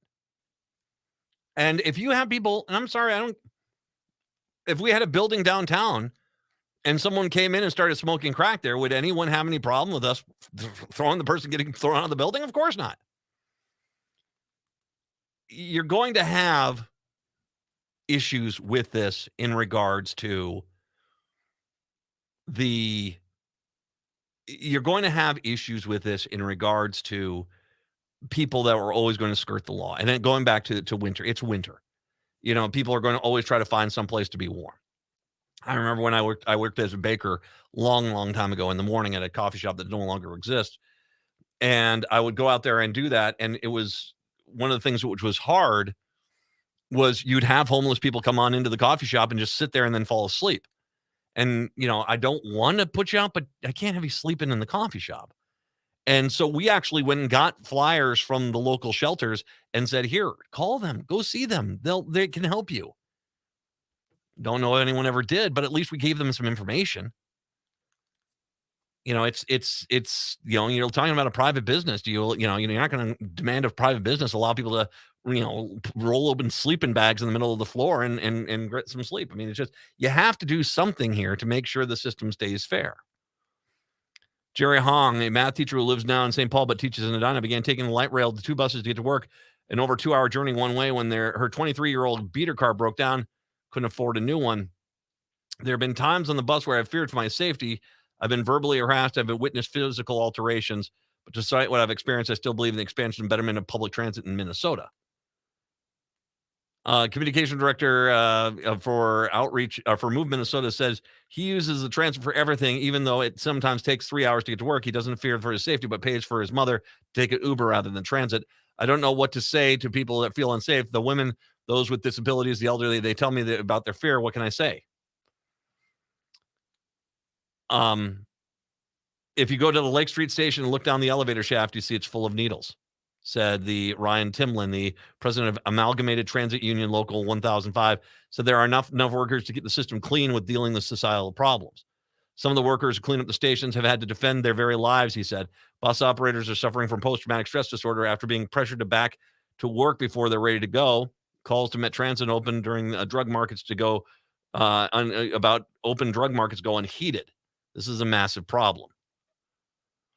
Tabke, who's been a reluctant rider of the light rail daily since he picked up it was mangled in a crash on the first day of the legislative session, said the transit system is a magnet for societal problems. It's a refuge for people who are homeless, struggling with addiction or in crisis. It's not just a transit issue; it's a societal issue we need to continue to work on. I do really like Brad Tabke. I get him. Committee Chair Frank Hornstein, as well, I do like him too, said more testimony may be taken the next week before the bill is voted on. You got to do something. I like this idea. I don't think we should just be taking people and chucking them into jail, but you do have to kind of say, all right, we need to get you some help now and not just shrug our shoulders if they don't take it. We have to kind of start dealing with this. 952-946-6205, 952-946-6205. Oh boy, we got something we got to do after I come back from the break. It's the Matt McNeil Show right here on AM 950. This is the Being Curious Show. I'm Brian Mariani, founder of No Shift Own. And I'm Kelly Wagner, publisher of Edge Magazine. Our show is about curiously connecting teachers and seekers on a wide range of topics in a safe space. And our intention is that these conversations spark your own curiosity that creates a life that totally lights you up. This Sunday, we talk to representatives from Twin Cities Pagan Pride and guests that are hosting Pagonicon, happening March 17th through 19th in Plymouth, Minnesota. For more information, go to tcpaganpride.org. Hi, Matt McNeil here. On December 8th, I was driving home in my Toyota Sienna from Rudy Luther Toyota. At a traffic light, a car slammed into me. Without a doubt in my mind, if I hadn't been driving a Sienna, I wouldn't be here right now. The car is designed to take a wallop and keep the people inside safe, as it did for me. It's one thing to hear someone talk about safety standards. It's another to become an example of the safety standards. The Toyota saved my life, and I will always own one. If you want real safety, visit Rudy Luther Toyota. Rudy Luther Toyota, the corner of 394 and 169 in Golden Valley. Hey, John, I heard you're turning 65 this year. Time to start comparing your Medicare insurance options. I'm so overwhelmed with all the different Medicare companies and plan designs. I don't even know where to begin. Really? I worked with CompareYourMedicare.com, and they made my Medicare decisions seem easy. Oh, really? What do they do? CompareYourMedicare.com represents several of the top Medicare insurance companies in Minnesota. A local licensed agent will help you compare Medicare plans to determine which products best meet your needs and budget. Hi, this is Jared with CompareYourMedicare.com. We're a local small business that prides itself in helping our community with their Medicare needs. Medicare is complex, but it doesn't have to be. Whether you're planning to retire early or work past Medicare eligibility at age 65, give us a call. We can guide you through how and when to apply for Medicare. Go to compareyourmedicare.com or call 952-465-0074 to schedule a consultation. Compareyourmedicare.com is part of the Minnesota Health Insurance Network of agents. AM 950, the progressive voice of Minnesota. It's the Matt McNeil Show. Hey, Bill Maher is coming to Mystic Lake on May 21st. This is your last chance to win a pair of tickets with us at AM 950. 952-946-6205, 952-946-6205. Caller number 9, you are winning a pair of tickets to go see Bill Maher May 21st at Mystic Lake. Good luck on that. 952-946-6205. Caller 9, you're going to win there. So, yeah, once again, I do want to mention that we did have the Gopher women's basketball coach is out. Lindsay Whalen is no longer the coach of the University of Minnesota. That was, again, a bit of a breaking news today. I'll also say this. The House Ethics Committee announced Thursday it's launching an investigation into embattled Republican House Rep George Santos, the New York congressman whose lies and embellishments about his resume and personal life have been drawn some deep scrutiny. The investigation appears to be far-reaching. It seeks to determine whether Santos may have engaged in unlawful activity with respect to his 2022 congressional campaign. Is there really a question here? I mean, it's already, just the journalists poking around have been able to find enough, inconsistencies, especially in the financial stuff, to say, yeah, this is not legit. So I don't know if it's necessarily the deep dive you're going to need to do here. The panel will also investigate whether Santos failed to properly disclose required information on statements filed with the House, violated federal conflict of interest laws in connection with his role in a firm providing fiduciary services, and or engaged in sexual misconduct towards an individual seeking employment in the congressional office there, which is, okay. Patrick, we have a winner? We don't. We actually still have those out there. Get in here, 952-946-6205. All right. So caller, I'm still looking for calling number. We had a caller, but I'm going to guess they couldn't make it or something like that. We're still waiting for caller number 9, actually. Okay. Call in. There you go. 952-946-6205. 952-946-6205. Good luck there. The committee notes that the Santos had already removed himself from his committee assignments, but otherwise has refused calls from Republicans in New York to step down from the office. On Twitter, his office said that he is fully cooperating with the ethics probe and would not comment further. Ethics committee members David Joyce, Republican of Ohio, and Susan Wild, Democrat of Pennsylvania, will lead the probe with 2 other lawmakers from each party. The panel had voted unanimously to establish a subcommittee to investigate the allegations. The committee notes that the mere fact of establishing an investigative subcommittee does not itself indicate any violation that occurred Thursday. And a statement said the committee could take an array of actions from letter to reprimand to recommending and censure and a fine. They could also recommend expulsion. The truth is, I want to see what the Republicans say and do in regards to, if they find enough evidence that justifies clearly this guy should be expelled, will they do so? Because it's guaranteed that seat would, if they have a special election, that it's going to go to the Democrats. I don't see there any way in the world that the Republicans are going to win that seat again. And so, it's one less vote for them, and that's the case. So there we go. Who do we have? Roxanne from Minneapolis. Congratulations. You're headed to see Bill Maher on May 21st at Mystic Lake. There you go. Roxanne in Minneapolis. Congratulations there. You can still get tickets to go see Bill Maher at Mystic Lake. That's May 21st.